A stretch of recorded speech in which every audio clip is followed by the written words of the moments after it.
Closed captioning for great taste is presented by Dairy Farmers of Manitoba, committed to producing milk according to the highest standards of quality.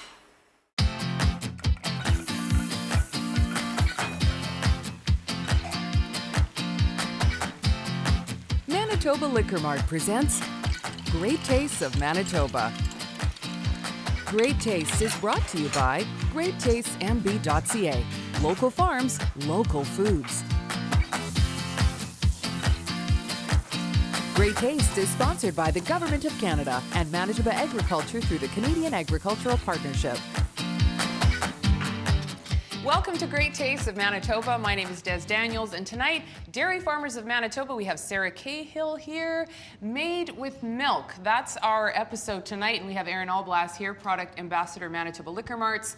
Going to do some beverage pairings and a shake. So speaking of beverages, a lot of kids drink milk. Some adults drink milk, but a lot of adults don't. So this is kind of a really good way to get in all of the nutrients that you get from dairy products. This is what we're building our recipes around tonight. So what are we making? Well, we are going to start off with a peanut stir fry.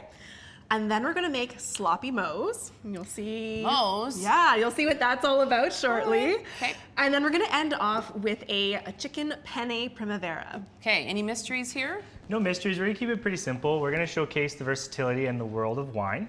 So what we're gonna do is we're gonna have a white wine, a red wine, and a sparkling wine, a Prosecco. We've talked about them in past seasons and in this season.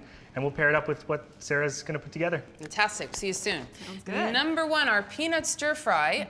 So we've got all kinds of beautiful vegetables here. We've got some milk here, a big shocker. Where do you want to start? Let's start with our meat. So tonight we've chosen to use a pork. You can really choose any meat you want in this stir fry. Any kind of so protein? It's very versatile. Okay. So we've already browned the pork. Okay, and by the way, this Cantor's Quality Meats, this pork, thank you. And in the same pan that we browned the pork, we've already got the onions and the carrots sauteing. Okay, so they need a little bit longer, which is why they go in first. Okay. So now that they are sauteing, we are going to add some of our other vegetables. Peak of the market, carrots and onions, by the way. So we've got our mushrooms, and we've got red peppers. Now keep in mind, you can really add any vegetables that you like. Sure. Great way to use up vegetables in your fridge.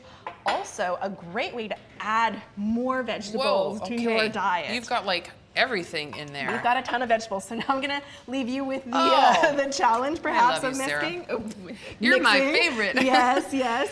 And so with all that really nice vegetable medley in there, we also want some seasoning as well. For sure. So I always like to add a little bit of ginger. So we've got some minced ginger in there. Okay. We're gonna add a little bit of minced garlic. Okay. Okay. You know what? I'm actually going to switch if I can. I'm just going to absolutely. switch to this because I think this is going to be a little bit easier because it's, oops. There's a Famous lot last going words. on in the pan there. And so for our sauce, we actually have, as you said, sort of an unexpected ingredient. Yeah. And so that is our Manitoba milk. Can I just leave this You alone can for a just second leave so it that you can alone get for in a there? little bit, that's right, Okay. because we're gonna make our sauce. Okay. So inside of our milk, we are going to add soy sauce. Interesting combination. It is something you would not usually think about. You can always, if you're concerned about the sodium, we've used a low sodium soy sauce, but you can always use half the amount that the actual recipe calls for. And so in this particular recipe, it's like the milk, it takes place of stock. That's correct. Essentially. So you can really use milk as a nutritious alternative to chicken stock or any kind of stock in most recipes. And this one in particular lends itself really nicely to using milk in it because the peanut butter that we're also going to be using in it kind of masks that creamy look that you might get by adding milk. Which right? I guess wouldn't even be the worst thing anyways, but makes it really kind of in keeping with that stir fry appearance. That's right. That's right. You want it to look the way you expect it to look, right? Yeah. Okay, so of course we're going to wait till our vegetables get a little bit more sauteed. And they cook down a lot. Like the skillet's pretty full right now, but that's right. they cook down. And so then we are going to make our sauce. So I like to create a bit of a well in the middle of our vegetable medley cool. here, Okay. So that it makes room for our peanut butter.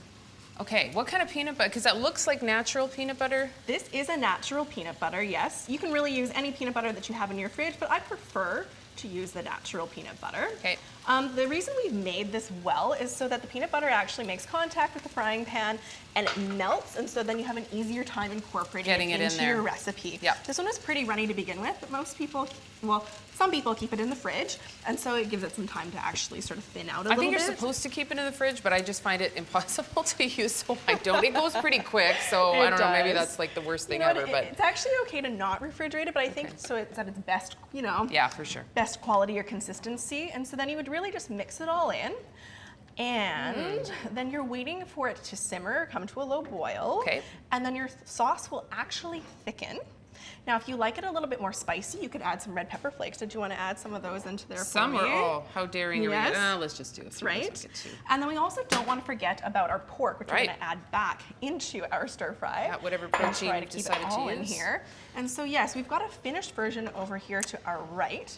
And you can see how Yeah. the sauce thickens up really Yeah. nicely. There's no cornstarch in here, no flour. Nope. So how does No that even thickening happen? agents. Like, It just, I think the peanut butter just helps it to thicken up. Yeah. So the peanut butter and the milk adding that extra nutritional value to it is a really nice combination. It's a good way to go. And then again, you have a little bit of extra sauce so that, you know, if you're putting it over rice or noodles, you have some sauce along Can I with do it. that? So Yeah. absolutely, we Okay. can plate it.